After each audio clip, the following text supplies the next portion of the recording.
몇 년 전에 한국의 한 부인께서 파리의 드골 공항으로 들어가다가 세관원으로부터 제재를 당했다고 합니다. 그러면서 그 세관원이 그 부인에게 이렇게 물었습니다. 당신이 지금 들고 있는 그 가방이 진짜냐? 물었답니다. 그런데 이 부인은 자기가 들고 있는 그 가방이 사실 짝퉁이라는 것을 잘 알지만 이렇게 대답을 했다고 합니다. 사실 내가 이거 선물 받은 거기 때문에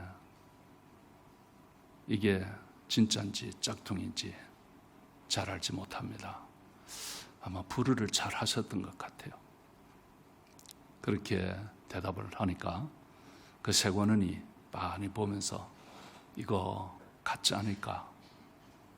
앞으로는 이거 들고 파리에 들어오면 안 된다고 그래 이야기를 했다고 합니다.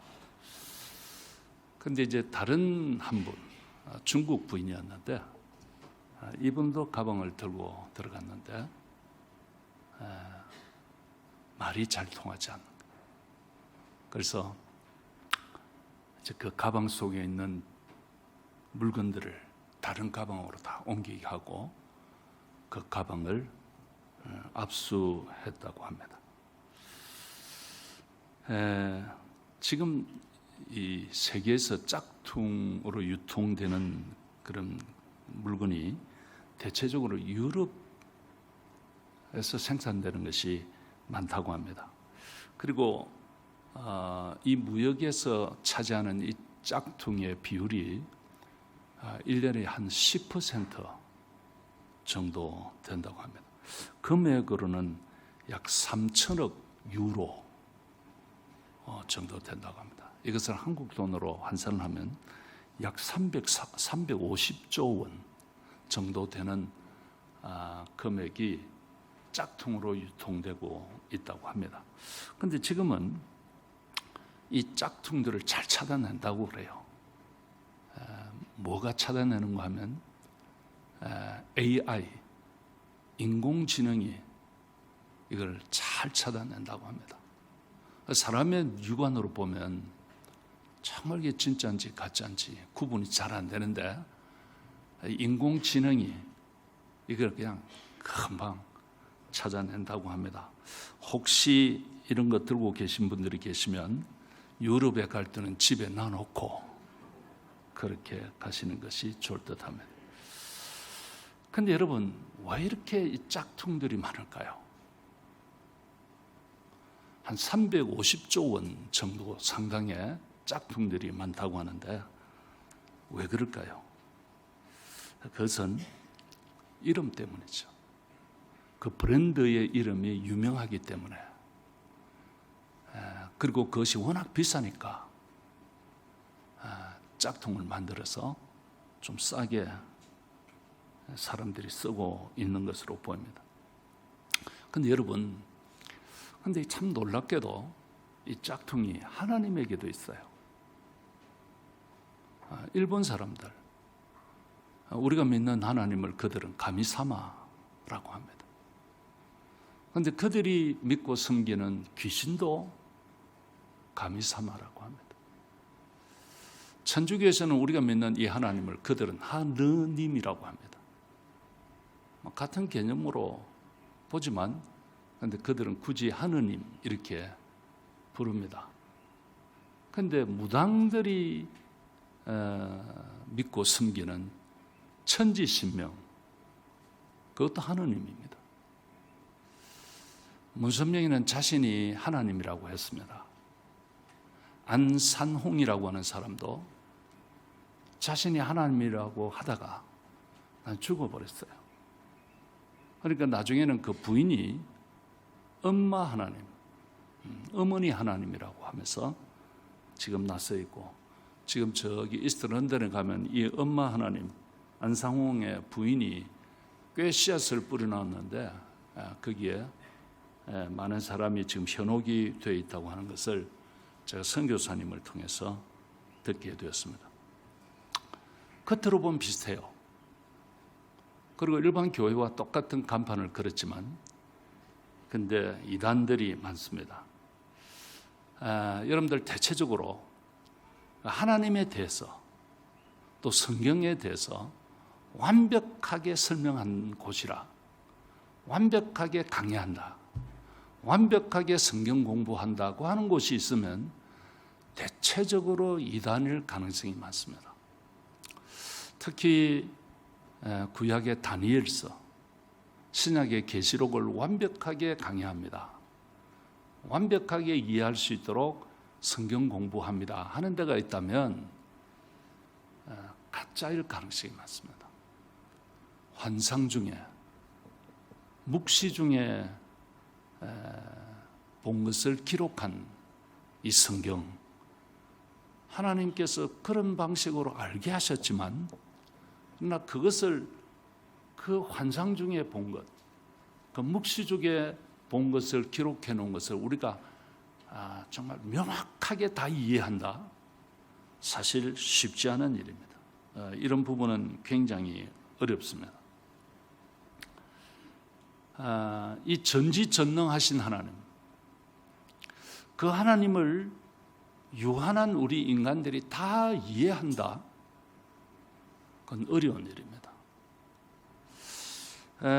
이런 부분이 사실 우리 그리스도인들로 하여금 신앙생활을 좀 어정쩡하게 만드는 부분이 있습니다. 아마 여러분들 스스로에게 한번 물어보시기 바랍니다. 여러분은 하나님을 만났었어요? 여러분은 하나님을 본 적이 있습니까? 여러분들은 하나님을 어떤 체험을 했습니까? 그 하나님의 음성을 들은 적이 있으세요? 아마 대부분이 제가 이렇게 물으면 글쎄 잘 없다고 대답을 할 것 같아요. 그런데 그럼에도 불구하고 주일이면 교회 나와서 예배를 드린다고 하는 이것이 어떻게 보면 참 아이러니요, 놀라운 일이라고 보입니다. 한 번도 본 적이 없는 그 하나님을, 한 번도 내가 음성을 들어본 적이 없는 그 하나님을, 한 번도 내가 어떻게 체험을 하고 느껴본 적이 없는 그 하나님을 주일마다 교회 나온다. 그래서 그 하나님을 예배한다, 찬양한다. 이게 아이러니죠. 근데 그러고도 주일마다 나와서 예배하는 이것이 저는 기적이라고 봐요. 세상에 좋은 일들이 얼마나 많습니까? 이 화창한 날, 그동안 비가 오지 않다가 바짝 메말라 있었는데 최근에 비가 좀 오고 오늘 아침 일어나니까 정말 굿모닝, 정말 화창하고 좋은 아침이었습니다. 이런 날 어쩌자고 여러분 이 자리에 나와서 앉아 계십니까?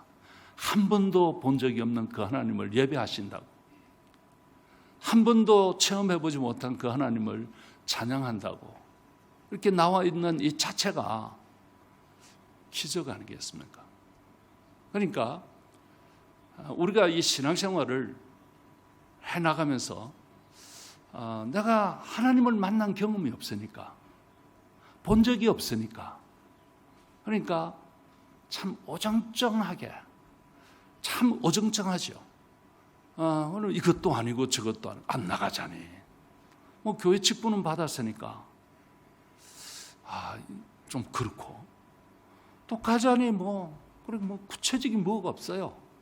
그러다 보니 예배가 정말 어떤 박진감, exciting, 내가 하나님을 만난다고 하는 어떤 기대, 이런 것이 별로 없는 거예요. 그러니까 교회는 오는데 왔다 갔다, 또 환경이 좀 바뀌면 안 오고, 또 올 수 있으면 오고, 이런 경우가 우리에게 참 많이 생깁니다.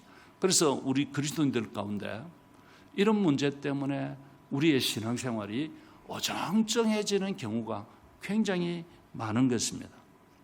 그러나 성도 여러분, 그럼에도 불구하고 하나님은, 우리가 믿는 하나님은 자신을 열어서 보여주셨어요. 이걸 계시라고 그래요. 한번 따라 할까요? 계시. 크게 한번 따라 할까요? 가만히 계시지 마시고 계시, 이걸 영어로는 레벨레이션이라고 해요. 열어서 보여주시는 거예요.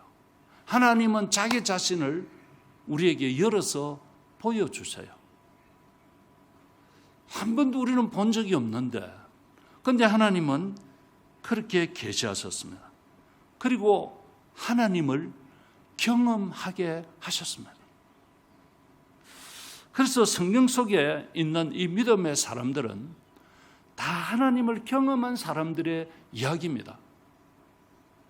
성경에 나오는 수많은 인물들이 그냥 기록된 것이 아니고 이들은 하나님을 경험한 사람들이에요.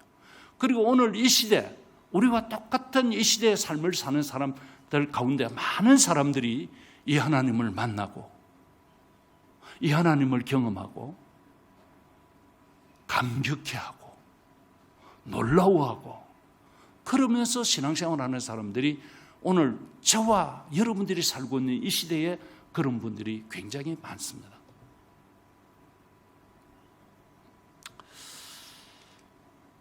그래서 우리가 이 신앙생활을 한다고 하는 것은 내가 그 하나님을 경험하는 것이고, 그리고 경험한 그 하나님을 내가 고백하는 거예요. 그것이 신앙생활입니다.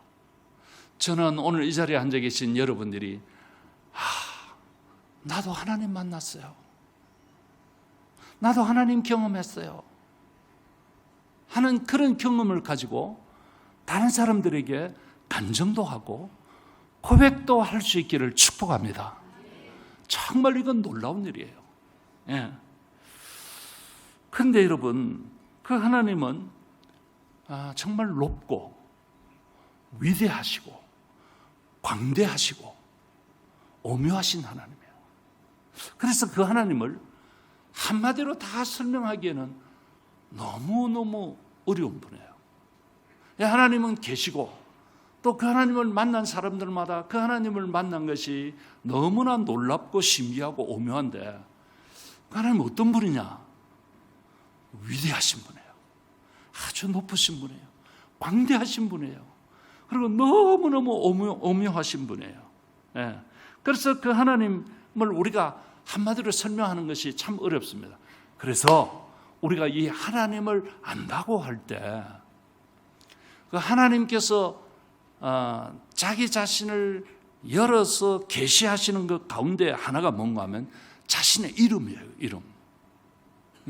그래서 이 자신의 이름을 통하여 그 하나님이 어떤 분이신, 내가 믿는 그 하나님, 내가 의지하고 기대는 그 하나님이 어떤 분이신지를 알 수 있게 하셨다, 그 말입니다.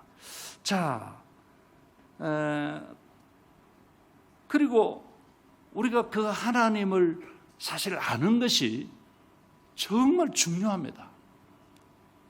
왜냐하면 내가 그 하나님을 신앙하고 내가 그 하나님을 믿고 의지하고 있는데, 내가 믿는 그 하나님에 대해서 내가 잘 모르면 막연하죠. 신앙생활을 한다는 게 참 막연합니다. 그래서 이 교회를 다니는 것하고 신앙생활을 하고 하는 것 다릅니다. 그래서 교회를 다니다가 나중에는 그만 이것도 뭐 실정이 나죠. 실정.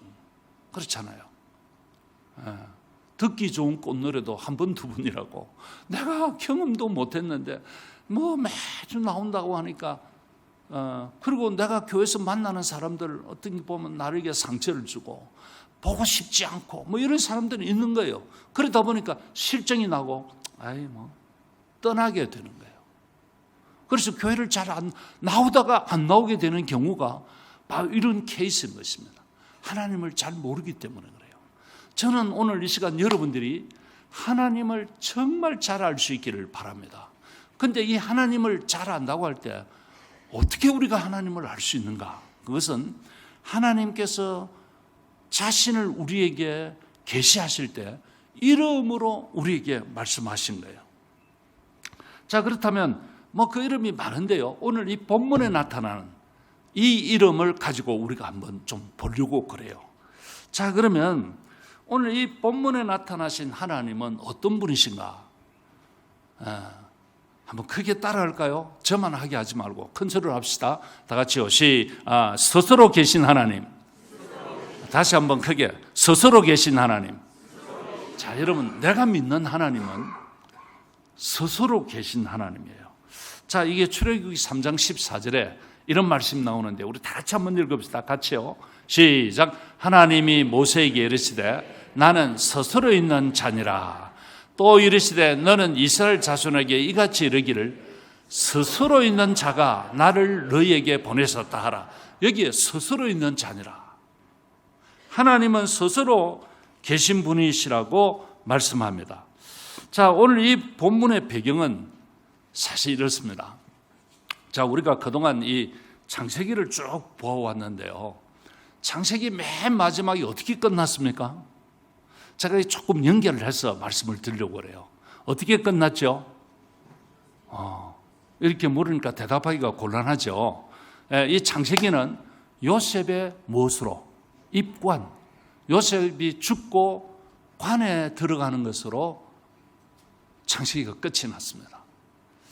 근데 오늘 이 출애굽기, 오늘 이 본문 배경은 이렇게 요셉이 죽고 난 후 약 300년이 지난 뒤의 이야기입니다. 자, 이제 요셉이 죽었죠. 그리고 요셉 시대에 있던 애굽의 바로 왕도 죽었습니다. 이 바로 왕이라고 하는 것은 왕의 명칭입니다. 우리가 그 로마의 왕의 명칭이 있죠. 뭐죠? 시저, 가이사죠. 성경의 가이사. 가이사의 이름이 자기 개인 이름이 있습니다. 그런데 그가 죽고 또 다른 이름의 어떤 한 사람이 왕으로 등극을 하면 그 사람 이름이 뭐가 됩니까? 가이사입니다. 시저입니다. 무슨 말인지 아시겠죠? 이 시저라고 하는 것은 왕의 명칭입니다. 그런데 애굽의 이집트의 왕의 명칭이 바로입니다. 바로. 뭐 영어로는 파라오 이렇게도 하는데요. 그냥 바로가 맞습니다. 바로. 근데 뭐 그들의 이름이 다 있습니다. 투투모스 1세, 투투모스 2세, 아멘호텝 1세 뭐 이런 자기 개인 이름들이 있습니다. 있지만 그가 왕이 되면 바로 왕이 되는 바로가 됩니다. 근데 요셉 시대에 있던 왕, 그 바로가 죽었습니다. 그리고 300년이 지났으니까 많은 왕들이 바뀌었겠죠. 많은 왕들이. 그리고는 새로운 왕이 어느 날 300년 후에 들어섰는데 이 사람이 이렇게 보니까 요셉은 이미 역사 속의 인물이 되어서 요셉이 누군지 기억을 못하고 그리고 이스라엘 백성들이 야곱의 후손들이 그곳에 들어갈 때 70명이 들어갔는데 그렇게 해서 한 400년 들어갈 때로부터 치면 한 400년이 지난 후에 보니까 어마어마한 숫자로 늘어났습니다. 약 한 200만 명 정도 되는 숫자로 이스라엘 사람들이 굉장히 많이 늘어났습니다. 그런데 이제 요셉이 죽고 300년 뒤에 들어섰던 그 왕이 어느 날 눈을 떠서 보니까 요셉은 모르고 자기는. 그런데 자기 나라에 다른 나라 민족들이 어마어마하게 많은 거예요. 그러니까 이 왕이 어느 날 불안해지기 시작했습니다. 만약 전쟁이 난다면 이 다른 민족들이 그들과 합세를 해서 우리를 어렵게 하지 않겠나. 불안한 마음이 들었습니다. 그래서 이 새롭게 들어섰던 바로 왕이 그 이스라엘을 억압 정책을 쓰기 시작합니다. 그래서 그들을 노예로 부리고 그 다음에 남자아이가 태어나면 모두 죽이라고 하는 산파들에게 명령을 내려서 그래서 인구 억제 정책을 쓰기 시작을 합니다. 뭐 이런 가운데 이스라엘 백성들이 갑자기 그냥 노예로 전락을 하고 너무너무 힘든 거예요. 남자아이들이 태어나면 막 산파가 와서 죽이려고 하니까 이런 일들이 이제 벌어지는 것입니다. 그리고 남자아이가 태어났는데 뭐 이렇게 시간이 지나면서 뭐 이렇게 좀 울음소리가 크고 남자라고 하는 발각이 되면 다 죽이니까. 그래서 모세 같은 사람은 키우다가 안 돼서 그 모세를 나일 강에다가 갈대 상자에 엮어서 그냥 띄운 거잖아요. 그래서 그 이제 공주가 목욕하러 갔다가 하필 발견하고 건졌고, 물에서 건졌다 이 말이 모세입니다. 모세. 물에서 건진 아이죠. 자, 뭐 이건 이제 그 이야기를 다 할 수는 없고, 이렇게 해서 신음하고 있던 이스라엘 사람들이 하나님 앞에 부르짖습니다. 좀 돌봐달라고. 너무 힘든다고. 너무 어렵다고. 그러자 하나님은 이제 모세를 불러서 애굽으로 보내고 이스라엘 사람들을 그 애굽의 압제로부터, 신음하고 있는 그들로부터 인도해 내라고 합니다. 자, 이렇게 하나님이 모세를 부를 때, 이때 모세가 하나님께 이렇게 묻습니다. 하나님, 내가 그들에게 가서 우리의 하나님이 나를 너희들에게 보냈고 너희들을 인도하라고 했다. 그렇게 할 때에 그 사람들이 너를 보낸 하나님의 이름이 무엇이냐? 이렇게 물으면 내가 어떻게 대답할까요? 하고 물었습니다. 그러자 하나님이 하신 말씀이 14절에 있는 말씀으로 스스로 있는 자가 보냈다 하라. 스스로 있는 자가 나를 보냈다 하라. 그렇게 말했습니다. 그러면서 하나님은 계속해서 말씀합니다. 그것이 3장 15절의 말씀인데요. 우리 같이 한번 볼까요? 우리 다 같이 한번 읽읍시다. 시작. 하나님이 또 모세에게 이르시되 너는 이스라엘 자손에게 이같이 이르기를 너희 조상의 하나님 곧 여호와 아브라함의 하나님, 이삭의 하나님, 야곱의 하나님께서 나를 너희에게 보냈었다 하라. 이는 나의 영원한 이름이요 대대로 기억할 나의 칭언이라. 자, 이런 말씀을 지금 하고 있습니다. 그러니까 오늘 이 하나님은 나의 이 이름은 영원한 이름이요 대대로 기억할 이름이라고 말씀했습니다. 그러니까 이 스스로 있는 자, 이렇게 번역된 이 말씀이 그 이름의 원래 이름이 여호와. 그런데 사실은 이거 야훼라고 불러야 맞아요. 야훼. 그런데 이제 이 히브리 문법상 자음만 있고 모음이 원래 없었어요. 그런데 나중에 학자들이 모음을 갖다 붙이면서 이게 이제 이름이 다른 이름으로 갔다가 다시 돌아올 때 그게 이제 그렇게 모음을 찍다 보니까 여호와 이렇게 부를 수 있게 된 겁니다. 그러나 괜찮아요. 오늘 우리가 믿는 하나님을 여호와라고 한다고 해서 하나님이 뭐 잘못 불렀다고 뭐 그렇게 하지 않습니다. 제 이름이 정이잖아요. 제가 JUNG를 씁니다. 스펠링을. 그런데 제가 이제 포첩스러면서 공부할 때 거기는 아주 스트롱 아프리칸스 동네입니다. 그런데 그들은 저를 융이라고 부릅니다. JUNG. 정이라고. 뭐 제가 이렇게 하면 아예 레버런트 융. 은일 이게 어려워가지고 그냥 영어 이름을 하나 지었습니다. 피터 융입니다. 저도 이제 읽어서 누가 물으면 my name is 융 그래요. 독일 서네임 중에 융이 있습니다. 뭐 그냥 융이라고 해요. 그렇듯이 뭐 제가 융이라 한다고 해서 내가 아닌 것은 아니잖아요. 오늘 우리가 여호와라 한다고 해서 그 하나님이 아닌 것은 아닌 겁니다. 그래서 뭐 큰 문제가 없어요. 그래서 우리 성경에도 여호와라고 번역이 되어 있고 이걸 새롭게 번역할 때는 바꿔야 맞는 것 아닌가 이런 논란들이 많았지만 늘 불러오던 이름을 굳이 바꾸면 헷갈린다 교인들이. 그래서 그냥 여호와라고 이렇게 간 것으로 보입니다. 뭐 이런 논란들은 있습니다. 그렇지만 뭐 이게 야훼가 원래 많습니다. 그러나 여호와 같습니다.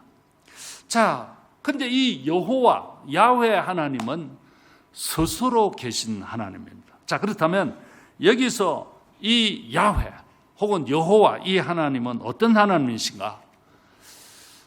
영원하신 분이에요. 자, 여러분들 이게 우리 좀 집중하셔야 합니다. 우리가 믿는 이 하나님은 영원하신 하나님입니다.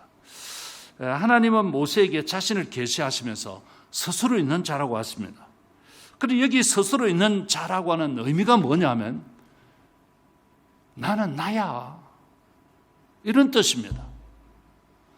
누가 나를 만들었거나 나에게 이름을 붙여준 것이 아니라 나는 그냥 나야.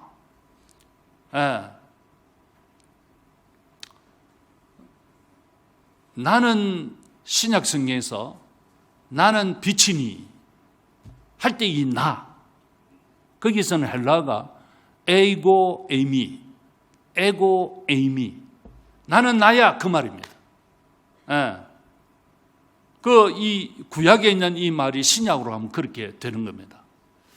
그런데 이 하나님은 누가 그렇게 만든 하나님이 아니에요. 스스로 계신 분이십니다. 그런데 이 하나님은 영원하신 분입니다. 그러면서 하시는 말씀이 아브라함의 하나님, 이삭의 하나님, 야곱의 하나님이다, 그렇게 말씀하셨습니다. 그렇다면 여러분, 이 하나님이 왜 자신을 이렇게 소개하실까요? 나는 아브라함의 하나님이요, 이삭의 하나님이요, 야곱의 하나님이라. 이게 무슨 의미일까요? 자, 하나님은 아브라함을 부르셨습니다. 나는 너의 하나님이 되겠다. 그래서 아브라함의 하나님이 섰습니다. 그런데 아브라함이 갔습니다. 죽었습니다. 그런데 하나님은 여전히 살아계시면서 그의 아들 이삭의 하나님이 되셨습니다. 그런데 이삭도 세월이 흐르면서 나이가 들어서 죽었고 갔습니다.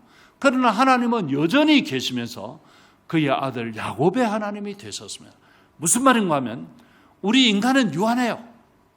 어쩔 수 없어요. 이건 아무리 구약 성경에 969세를 살고 이렇게 살아도 다 죽습니다. 다 죽어요. 저도 가고 여러분들도 다 갈 겁니다. 그럼에도 불구하고 하나님은 영원히 계신 분이에요. 자, 여러분, 이 말이 무슨 말인가 하면 하나님은 우리의 조상의 하나님이셨습니다. 그 하나님이, 우리 조상은 갔습니다. 우리 아버지는 갔었습니다. 그런데 이젠 그 하나님이 저의 하나님이 되셨어요. 저도 이제 곧 갈 겁니다. 가면 그 다음에 그 하나님은 여전히 계시면서 우리 아이들의 하나님이 되신다, 그런 말씀인 것입니다. 그래서 인간은 유한하지만 하나님은 영원하신 분입니다. 그래서 요한계시록 1장 4절을 보면 이런 말씀을 하십니다. 이제도 계시고 전에도 계시고 장차 오실리다. 이제도 계시고 전에도 계셨고 장차 오실 분, 그런 하나님입니다. 그러면서 계시록 1장 8절에서는 나는 알파와 오메가라, 처음과 끝이다. 하나님은 이런 말씀을 하십니다. 성도 여러분, 우리가 믿는 이 하나님은 성경시대에 그 속에 있는 사람들만의 하나님은 아닙니다. 오늘 이 시대를 살고 있는 저와 여러분의 하나님이 되십니다. 이게 놀라운 거예요. 그래서 나의 아버지였었던 그 하나님이 오늘 나의 하나님이 되십니다. 그리고 여러분들의 자녀의 하나님이 되실 것입니다. 그런데 성경에서 이 야훼 또는 여호와라고 하는 이름과 똑같은 이름이 또 하나 더 있어요. 자, 이 야훼라고 하는 이름, 아브라함의 하나님, 이삭의 하나님, 야곱의 하나님이라고 하는 것은 영원하신 하나님, 우리의 하나님, 우리의 자녀들의 하나님, 그 다음 세대에도 그 하나님이 그들의 하나님이 되실 것입니다. 그런데 이 이름하고 똑같은 또 다른 이름이 하나 성경에 있어요. 그것이 시편 16편에 오늘 나오는 말씀인데 1절, 2절 한번 볼까요? 자, 다 같이 한번 읽읍시다. 시작. 하나님이여 나를 지켜주소서. 내가 주께 피하나이다. 내가 여호와께 아뢰되 주는 나의 하나님이시오니 주 밖에는 나의 복이 없다 하였나이다. 여기에 보면 주라고 하는 단어가 나옵니다. 여기에 시편 16편 1절에서 2절 이 짧은 성경 구절 안에 주라고 하는 이 말이 모두 제가 세어보니까 4번 나오더라고요. 4번. 그런데 이 주라고 하는 이 단어로 번역이 됐는데 이 말의 원뜻이 뭔가 하면 말이 아도나이라는 말이에요. 자, 여러분들 한번 따라 할까요? 다 크게 시작. 아도나이. 아도나이입니다. 자, 아까는 우리 야훼 하나님, 출애굽기 3장 14절 15절에 야훼 하나님, 여호와 하나님. 근데 지금 시편 16편 1절 2절에 나오는 이 주라고 번역된 이 하나님은 아도나이 하나님입니다. 자, 그런데 이게 이런 그 히브리어는 사실 신학대학원에서 1학년 때 히브리어를 공부하거든요. 거기서 배우는 겁니다. 그런데 자, 여러분 이 아도나이라고 하는 이 말이 나오는데 이게 구약 성경에 누가 찾아봤어요? 별로 할 일 없는 사람이 쭉 찾아본 것 같은데 한 340번 정도 나온다고 그랬어요. 저는 안 찾아봤습니다. 이거 찾아놓은 것 제가 인용하면 되니까. 근데 이 아도나이는 사실 야훼, 여호와라고 하는 이 이름과 똑같은 이름입니다. 근데 다르게 부른 거예요. 자, 이게 무슨 말이냐 하면 유대인들은 이 여호와 혹은 야훼라고 이름을 부를 때 그 이름이 너무너무 거룩하신 이름이기 때문에 함부로 그 이름을 못 불렀어요. 예. 그래서 예를 들어서 성경을 성경을 복사를 하잖아요. 지금은 뭐 복사기가 잘 인쇄기가 발달돼서 뭐 대량으로 찍어 나오지만 옛날에는 그러지 않았습니다. 그래서 성경이 사본이 하나가 있습니다. 원전이 하나 있고 그다음에 그것을 자꾸 이제 만들어 가잖아요. 그게 사본인데요. 사본학은 이제 어떤 게 제대로 된 사본인가를 찾아가는 것이 사본학인데요. 뭐 그것까지는 우리가 다 할 필요 없고, 자, 이제 성경을 하나 놓고 그다음에 그걸 이제 전수를 해야 되니까 이게 뭐 양피 가죽에다가 만들었다가 나중에는 파피루스 갈 때 그걸 이렇게 펴가지고 거기다가 썼거든요. 그런데 그걸 이제 뭐 자꾸 이제 보다 보면 날아가지고 글자가 희미해지고 이렇게 되잖아요. 그럼 다시 만들어야 됩니다. 그럴 때, 자, 한 사람은 읽습니다. 그걸 읽어주면 옆에서 받아 적어요. 그걸 받아 적을 때 제대로 읽었는지 옆에서 또 한 사람 보는 사람이 있어요. 그리고 받아 적을 때 이 들은 대로 제대로 적는지 옆에서 또 제대로 적는지를 보는 사람이 있습니다. 그러니까 이런 사람들이 몇 사람이 있는 거예요. 그러니까 자, 이렇게 부르다가 야훼라고 하는 이름, 여호와라고 하는 이름이 나오면 못 불렀어요. 그 이름이 너무 거룩하기 때문에. 그래서 그냥 묵음으로 이렇게 하게 됐어요. 그러면 야훼를 받아 적은 거예요. 그리고 그 야훼를 받아 적을 때 그 붓을 빨았어요. 다른 거 쓰다가 그 야훼라고 하는 이름이 나오면 다시 빨아가지고 새롭게 했습니다. 그 이름이 너무 거룩하기 때문에 이렇게 하기도 했고, 또 다르게는 그 이름이 너무너무 거룩하니까 뭐 이러다 보니까 좀 문제가 있을 수도 있고, 그래서 다르게 부른 것이 아도나이라고 하는 말로 불렀어요. 그러니까 이 말은 우리가 우리 부모님, 아버지 특히 그 함자를 함부로 못 부르잖아요. 제 부친 이름 같은 정자, 성자, 선자 이렇게 말하듯이 선을 이룬다는 뜻이었어요. 제 부친의 성함이에요. 근데 우리가 그렇게 이름을 대놓고 못 부르듯이 오늘 하나님의 이름, 이 야훼, 여호와라는 이름이 너무 거룩해서 그렇게 못 부른 거예요. 그렇게 못 불렀어요. 그래서 아도나이라고 한 것과 같은 말입니다. 자, 그렇다면 여기 이 아도나이로 묘사된 이 하나님은 어떤 하나님이신가? 네.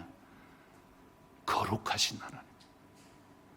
거룩하신 하나님. 이게 이제 레위기 11장 44절에 보시면 이런 말씀이 나와요. 자, 우리 다 같이 한번 볼까요? 다 같이 한번 읽읍시다. 시작. 나는 여호와 너희의 하나님이라. 내가 거룩하니 너희도 몸을 구별하여 거룩하게 하고, 그 다음에 쭉 넘어가서 스스로 더럽히지 말라. 여기 이제 이런 말씀이 나옵니다. 내가 거룩하니 너희도 거룩하라. 이런 말씀입니다. 자, 여기서 하나님은 자신을 거룩한 하나님으로 밝히십니다. 그러면서 이 아도나이 되시는 하나님은 우리를 향하여 가지고 계신 하나의 기대가 있습니다. 그것이 뭔가 하면 그것은 내가 거룩하니 너희도 거룩해야 된다. 이런 말씀입니다. 자, 이게 레기 11장 45절을 보니까 이런 말씀이 나와요. 다 같이 한번 읽읍시다. 시작. 내가 거룩하니 너희도 거룩할지니라. 우리가 하나님을 믿는단 말이에요. 근데 그 하나님이 우리에게 너희는 나를 닮았으면 좋겠어. 내가 거룩하니까 너희들도 거룩해야 돼. 이렇게 주님께서 말씀하고 있습니다. 자, 이게 무슨 뜻인가 하면 자, 이런 말씀입니다. 자, 하나님이 태초에 창세기 1장에 가시면 천지를 창조하시고 사람을 창조하시죠. 그래가지고 이제 마지막 날에 사람을 창조하실 때 이 사람을 만드시면서 누구를 닮은 존재로 만드십니까? 사람은 누구를 닮은 존재로 만드셨나요? 하나님의 형상, 하나님을 닮은 존재로 우리를 만드셨다고 말입니다. 여러분, 우리가 다른 짐승들은 다 짐승처럼 만들었어요. 그런데 우리 사람은 그냥 사람이 아니라 하나님처럼, 하나님 같은 존재로 만드셨어요. 하나님을 닮은 삶, 하나님의 형상으로 만드셨습니다. 그런데 여러분, 이 하나님의 형상인 우리가 아담과 하와가 범죄하고 한 이후에 그냥 많이 망가졌어요. 지금 이 사람들 보면 다 하나님의 형상인데요, 많이 망가진 거예요. 아세요? 언제부터? 아담과 하와가 범죄한 이후로 우리는 많이 망가졌어요. 이 얼굴이 망가졌다 이런 말이 아니고 우리의 성품이, 우리의 인격이 많이 망가진 거예요. 정말 많이 망가졌습니다. 하지만 하나님은 이렇게 망가진 인간을 아유 그래 망가진 채로 살아라 이렇게 포기하지 않으시고 이런 사람을 하나님께서 다시금 만드시기를 원하세요. 다시금 하나님을 닮은 존재로, 하나님을 닮은 형상으로 만드시기를 원하십니다. 그래서 하나님 없이 대부분 삶을 살고 있는데 그들 가운데 나를 부르시고 우리의 선조를 부르시고 이렇게 부르서는 죄 가운데 우리를 불러내고 복음을 받아들이게 하고 예수를 만나게 하시고 예수를 믿게 하셨고, 그리고는 지금도 나의 삶을 드라이브해 가시면서 하나님의 형상을 닮아가는 존재로 우리를 만들어 가세요. 매일매일 만들어 가시고 계십니다. 그래서 하나님 없이 살고 있던 나를 혹은 우리 선대를 하나님께서 죄에서 불러내서 복음을 듣게 하고 예수를 만나게 하고, 그리고는 그 후로부터 하나님은 우리를 계속해서 거룩한 존재로, 성화의 존재로 우리를 만들어 가는 것입니다. 하나님이 우리를 지금 만들고 계시는데요, 그 만드시는 궁극적 목표가 뭔가 하면 하나님을 닮은 존재로 만드는, 그게 거룩입니다. 거룩. 근데 이렇게 나를 만들어 가시는 과정, 다듬어 가시는 그 과정이 여러분 우리로서는 좀 아플 수가 있어요. 그렇다면 하나님께서 우리가 이렇게 아파하시는데도 왜 그렇게 나를 다듬으면서 이렇게 하시는 이유가 무엇일까? 그것은 나에게 대한 어떤 기대가 있어서 그래요. 여러분들, 우리가 막 잔소리도 하고 이 말 저 말 하다가 더 이상 기대를 끊으면 말 안 합니다. 아이 그래, 넌 너대로 해라. 더 이상 말하지 않습니다. 하나님께서 우리를 그렇게 다듬어 가신 이유는 나에게 하나님께서 기대가 있으시기 때문에 그렇습니다. 어떤 때는 하나님께서 나에게 하시는 일이 이해가 안 될 때가 있어요. 왜 이렇게 하시지? 하나님이 왜 이렇게 하시지 나에게?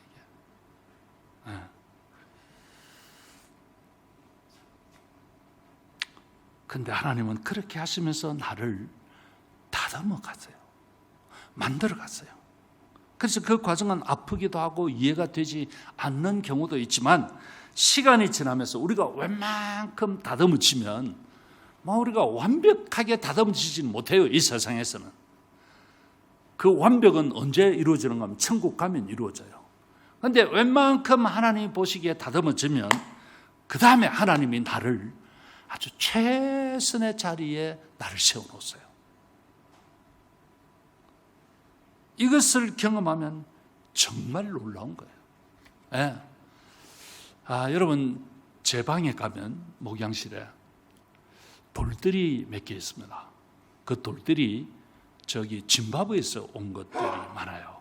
그래서 짐바브웨에 제가 거기 갔더니 거기 돌 하시는 우리 한국 그 당시에는 한인 회장 되시는 분이 계셨어요. 근데 이제 이분이 이제 제가 가면 목사님 마음에 드는 거 돌 하나 가져가세요. 그래요. 근데 이제 그렇기도 하고 또 자기가 여기 오면서 또 돌을 이렇게 가지고 제게 줬어요. 그래서 보면 이렇게 사람 모양으로 아주 근사한 것들이 꽤 있어요. 있는데요. 제가 이제 거기 가서 보니까 그 이제 돌 가지고 이렇게 조각을 하고 만드는 그 사람들이 몇 사람이 있더라고요. 그리고 이제 또 그 컴피티션을 한대요. 그 전국에 있는 돌 조각하는 사람 컴피티션을 붙여가지고 거기에 이제 작품들을 자기가 이제 상품을 주고 사는 거죠. 이렇게 이제 하는 건데 제가 이제 다듬는 것을 본 적이 있어요. 근데 앞에 어떤 그림이 있다든지 아니에요. 아무것도 없이 그냥 이렇게 망치를 갖고 대고 이렇게 깎아 나가더라고요. 그래서 제가 물었어요. 당신은 어떻게 이걸 만드냐? 어떻게 이렇게 하냐? 그러더니 그림도 없이 머릿속에 있대요. 자기 머릿속에 그림이 있는 거예요. 그리고는 그 머릿속에 있는 그 그림을 하나씩 깨면서 만들어 가는 거예요. 자, 여러분, 제가 이 하나님이 우리를 다듬어 가신다고 하는 것이 그런 것 같아요. 모난 성격, 고집이 많고 내 마음대로 하려고 하는 것을 하나님이 쫓고 하면서 그렇게 나를 다듬어 가는 것입니다. 그러면서 하나님 하시는 말씀이 내가 거룩하니 너희도 거룩하라. 주님은 이렇게 말씀합니다. 자, 그렇다면 하나님이 우리를 거룩한 존재로 다듬어 가신다고 하는데 그렇다면 이 거룩이라고 하는 것이 뭐냐 말이지. 거룩이 뭐냐? 우리를 거룩한 존재로 만들어가는 그게 뭐냐? 어떤 게 거룩한 거냐 하는 것입니다. 그런데 이 말이 이제 카도시라고 하는 말인데요. 이 말은 separate, 분리하는 것, 구분하는 것, 그런 말이에요. 우리가 거룩하다 그러면 이렇게 외형이 이렇게 아주 좀 경건한 모습 이런 생각을 우리 많이 해요. 그래서 제가 옛날에 신학대학에 들어갔을 때 그때는 1학년에서 7학년까지 같이 있었어요. 신학대학 4학년, 그 다음에 신학대학원 3년, 7년인데 이 1학년에서 7학년, 7년까지 같이 있는데요. 신학대학원생들 보면 성경책을 옆에 끼고 이래가지고 어깨를 약간 고정해가지고 이렇게 다니는데 그 모습이 저는 너무너무 싫었어요. 지금 보면 그래봐 20대야. 그렇잖아요. 그런데 왜 그렇게 폼을 잡고 이렇게 경건회를 다니고 무슨 새벽기도를 다니고 하는지. 그때는 다 그 전도사님들이 있었어. 그런데 어떤 그렇게 다니는 그 모습이 저는 너무 싫었어요. 신학교 다니면 저래야 되는가. 그런데 여러분들, 제가 성경을 공부를 하고 이제 보니까 이 거룩이라고 하는 이 말은 그런 모습이 아니에요. 그런 모습이 아니고 구분되어진 거예요. 저는 이것을 어떻게 이해를 하는가 하면 우리 한인의 체육계를 가면 다 나오세요. 운동장에 다 나갑니다. 그래 마지막 때쯤 이제 나가는 그 게임이 있잖아요. 그래서 묻고 답하죠. 이것이 옳은 사람 S는 이쪽으로, X는 이쪽으로, O는 이쪽, S는 이쪽 이렇게 하죠. 그래가지고 쫙 하면 다 눈치를 보고 자기는 몰라도 이렇게 가잖아요. 그래서 자 이제 하나 둘 셋 해서 줄을 탁 칩니다. 그게 구분이에요. 무슨 말인지 아시겠어요? 그게 성경에서 말하는 카도시라고 하는 말이 그 말이에요. 구분이에요. 분리를 말하는 거예요. 뭐 어떤 폼이 그런 것이 아니라, 경건한 폼이 아니라 구분되어진 것이 거룩입니다. 자, 그래서 성경에서 이 부분을 구체적으로 좀 설명하는 것이 뭘까 하고 제가 봤더니 하나 있어요. 고린도서 6장 17절에 보면 이런 말씀이 있어요. 좀 몇 가지 빼고 딱 핵심만 다 같이 한번 읽읍시다. 시작. 너희는 그들 중에서 나와서 어떻게 있고? 따로. 이게 거룩이에요. 거룩. 자, 그러니까 이 거룩하다는 것은 전에는 우리가 세상 사람들과 구별 없이 섞여서 마구잡이로 그렇게 살았습니다. 그런데 이 구분이라고 하는 것은 이제는 그대로가 좀 다르게 사는 거예요. 그게 거룩이에요. 예. 생각이 그들하고 좀 다르고, 가치관이 그들하고 다르고, 따라서 행동하는 것이 그들과 다른 거예요. 그게 거룩입니다. 전에는 세상 사람들과 똑같은 가치관을 가지고, 예, 똑같은 행동을 하면서 그들과 살았습니다. 그래서 그들의 세계에 들어가지 않으면 뭔가 좀 이렇게 외톨이가 되고 왕따를 당하는 그런 느낌이 있었다고 말이죠. 그러니까 그 사람들 속에 내가 어울리는 것이 그냥, 그래서 어떤 면에서 길을 쓰고라도 그들하고 어울리려고, 그런 부분이 우리에게 있었을 수 있다고 말입니다. 예. 그런데 하나님은 이제 그들하고 다른 생각해라. 하나님은 우리에게 그들과는 다른 가치관을 가져라. 그들과는 다른 행동을 해라. 이것이 거룩이라는 것입니다. 사실 별것도 아닌데 전에는 그들이 하는 것을 길을 쓰고 같이 해보려고, 어울리고 그렇게 했던 적이 있어요. 그런데 지내놓고 보면 다 별것도 아닌데 그렇게 하는 거예요. 제가 어느 글에 보니까 서울의 강남에서 그 재벌 비슷한 사람들, 그런 사람들은 그들 사람들만이 가지고 있는 가치관이 있고, 그런 세계관이 있고, 그런 사회가 있어서 그 속에 끼려고 무리를 해서라도 거기에 끼어보려고 하는 사람들이 한국에 꽤 많이 있었다는 거예요. 사실 아무것도 아닌데. 그렇죠. 모르겠어요. 이 동네에서 그런 것 없나요? 나도 저들하고 같이 어울리면서 뭔가를 해봐야 되는데, 그들하고 어울리지 못하면 나는 뭔가 좀 처지는 것 같고, 외톨이가 되는 것 같고, 왕따가 되는 것 같고, 이런 느낌이 드니까 길을 쓰고라도 그들하고 어울려 보려고 했던 그런 일들이 우리에게 있을 수 있는데, 성경이 말씀하는 이 거룩이라고 하는 것은 거기에서 이제는 생각을 바꾸라, 가치관을 다르게 하라, 행동도 다르게 하라, 그런 말씀인 것입니다. 그래서 이것을 가르쳐서 거룩이라는 것, 하나님이 우리에게 기대하는 거룩이라고 하는 것이 대단한 것이 아니고, 이런 기대를 가지고 있어요. 그들하고는 다르게 행동해라, 그들하고는 다른 가치관을 가져라, 그런 말씀입니다. 자, 그렇다면 우리는 이 세상 사람들과 똑같은 세상을 같이 살고 있는데, 그들하고 같이 어울리지 않다면, 다르게 산다면 우리는 완전 그냥 손해보는 건가요? 그런 생각이 들죠. 똑같은 세상을 그들하고 같이 사는데 그들하고 다른 가치관을 가지고 다르게 살면 나는 완전 손해보는 것 아닌가? 그렇지 않습니다. 그렇지 않습니다. 오히려 이렇게 살면서 하나님을 더 깊이 알아가는 것이 우리의 힘이라는 거예요. 이게 여러분들 놀랍습니다. 나는 그들과 어울리지 못하면 왕따 당하고 손해보는 것 같고, 그런데 그것이 아니라 다르게 살면서 하나님을 깊이 알아가는 것이, 그것이 우리의 힘이라고 성경은 말씀합니다. 자, 오늘 이 본문 출애굽기에서 하나님이 모세에게 말씀하신 것이 너희의 조상의 하나님, 아브라함의 하나님, 이삭의 하나님, 야곱의 하나님이 나를 보내셨다 하라, 이렇게 하나님께서 모세에게 말씀하셨는데, 그렇다면 하나님께서 이렇게 자기 자신을 소개하신 이유가 뭘까요? 앞에서는 제가 영원하신 하나님이라고 그랬죠. 그 다음에 또 다른 하나는 뭔가 하면 그 하나님은 약속에 신실하신 하나님이다. 그 말이에요. 자, 무슨 말인가 하면, 자, 나는 아브라함의 하나님이야. 아브라함을 불러내시고 그에게 약속하셨죠. 예, 이 땅을 너에게 다 주겠다. 그리고 야곱에게도, 이삭에게도, 야곱에게도 그렇게 하셨습니다.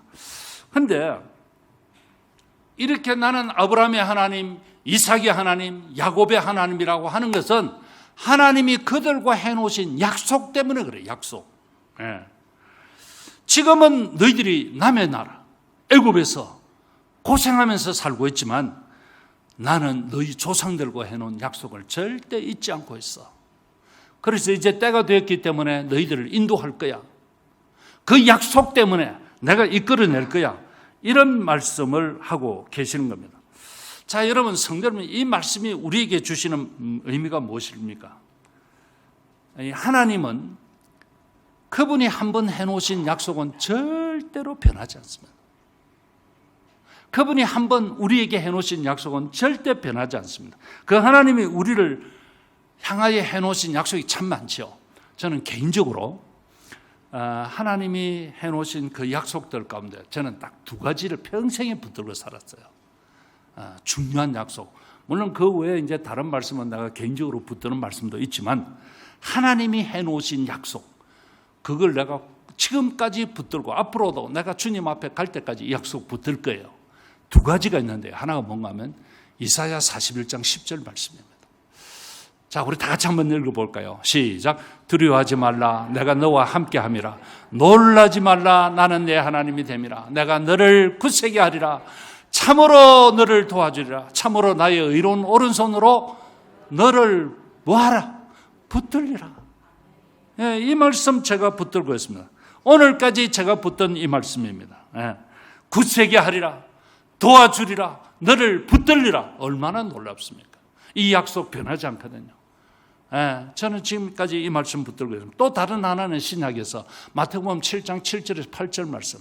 이 말씀이 참 놀라워요. 저는 다 같이 한번 읽읍시다. 지난 수요일날 했는데요. 다 같이요. 시작. 구하라 그러면 너희에게 주실 것이요. 찾으라 그리하면 찾아낼 것이요. 문을 두드리라 그리하면 너희에게 열릴 것이니. 8절. 구하는 이마다 받을 것이요. 찾는 이가 찾아낼 것이요. 두드리는 이에게는 열릴 것이니라. 할렐루야. 저는 이 말씀 붙들고 있어요. 구하라, 찾으라, 문을 두드리라. 예. 그리하면 너에게 허락해 주겠다. 열리는 역사를 허락하시겠다. 이런 말씀을 합니다. 이 얼마나 놀라운 약속인지 알 수가 없습니다. 자, 그렇다면 우리가 이 약속의 말씀을 어떻게 붙들 수가 있습니까? 이것 또한 여러분들 기억하세요. 성경을 통해서 붙들 수가 있어요. 제가요, 이제 이 강단에서 말씀 전할 날이 며칠 안 남았어요. 제가 여러분들에게 꼭 좀 뭔가 해주고 싶은 이야기가 있는데, 그래서 제가 이야기를 하는데 이제 말씀을 마치려고 해요. 우리가 이런 약속들을 어떻게 붙들 수 있을까? 그것은 역시 성경을 통해서 붙들 수 있습니다. 그래서 여러분들 우리가 성경을 읽는 것이 그래서 중요한 거예요. 그래서 성경을 읽다가 그 가운데 나타난 한 말씀, 나의 가슴을 때리는 그 한 말씀이 우리의 인생을 완전히 새롭게 합니다. 너무 놀라워요. 그래서 우리가 이 말씀을 붙들고 살면 여러분 이 세상에서 두려울 것이 없어요. 그리고 웬만한 것들은 시시하게 보여요. 아휴, 뭐 별것도 아닌데. 다른 사람은 대단한 것이라고 생각하고 뭐 하는 것을 이런 어떤 시각으로 보면 별것 아니에요. 제가 지금 뭐 짐을 좀 정리를 해요. 그리고 제가 지난 목요일 날 이사를 했는데요. 그동안 집사람이 이래저래 뭐 앨범도 정리도 하고 뭐 이런 거 막 많이 정리를 했어요. 옛날에는 그 사진 찍어가지고 대단한 그래도 뭐 킵을 하고 이랬는데 지금 다 소용없는 거예요. 많은 부분 찢어서 없애고 버리고. 예. 뭐 대통령이 제게 준 것도 있어요. 그건 별 의미 없어요. 다 짐이에요. 그 세월이 지나면 아무리 좋은 집에 살아도요, 결국 내가 주님 앞에 가는 거고, 작은 집에 살아도 그냥 그렇게 살다가 주님 앞에 가는 거예요. 막 그렇게 부러운 것도 없고 대단한 것도 없고 그냥 어두운 곳에 있든지 기쁘고 감사하게 살 수 있는 거예요. 예? 사람들은 좋은 집 살려고 막 또 집을 몇 채나 가져보려고 다 의미 없는, 다 죽어요. 여러분도 혹시 집 몇 채 있으시면요, 여러분 떠날 때 그거 다 하나님 앞에 바치세요. 교회다가 다 드리고 왔어요. 그 자식들 줘봐야 다 소용없어요. 지들은 지들이 열심히 해서 하면 돼요. 아둥바둥 뭐 해가지고 늘려보려고 하지만 그거요 다 두고 갑니다. 제대로 써라고 유언장 남기고 하나님 앞에 드리고 가세요. 그것처럼 귀한 것이 없어요.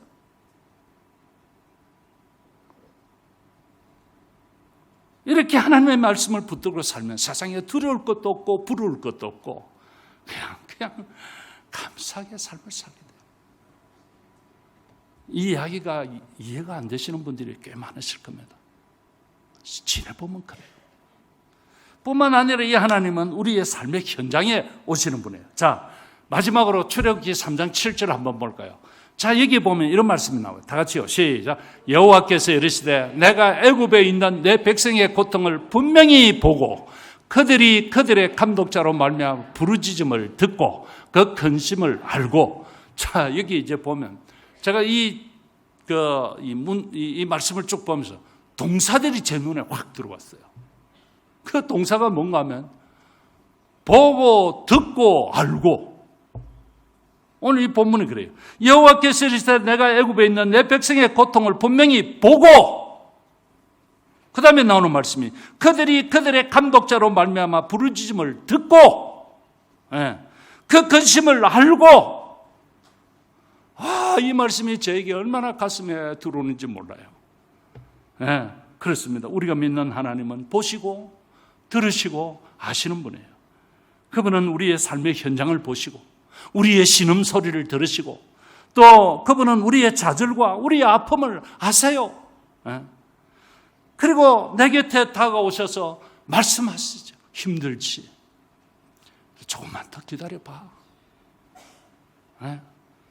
그리고 하나님께서 나를 안아주시고 위로하시고 지내놓고 보니까 마음에 평강을 주시는데 마음 평강 오고 난 뒤에 보니까 다 해결이 됐어요. 저는 그래서 기도하시다가 마음에 평강이 오시면 그냥 일어나라고 해요. 그건 다 응답받은 거예요. 그래서 그의 이름이 바로 여호와, 야훼, 이 이름이 있습니다. 그분은 우리의 삶의 현장에 오시는 분이에요. 저기만 계시는 분이 아니라 우리의 삶의 현장에 오셔서 보고 듣고 아시고 일하시는 분이십니다. 그러므로 성도 여러분 기억하십시오. 이 하나님을 잘 아는 것이 우리의 힘입니다. 한번 따라할까요? 하나님을 아는 것이 나의 힘입니다. 할렐루야. 정말 이 하나님 잘 알아서 그 하나님과 함께 살아가시기를 축복합니다.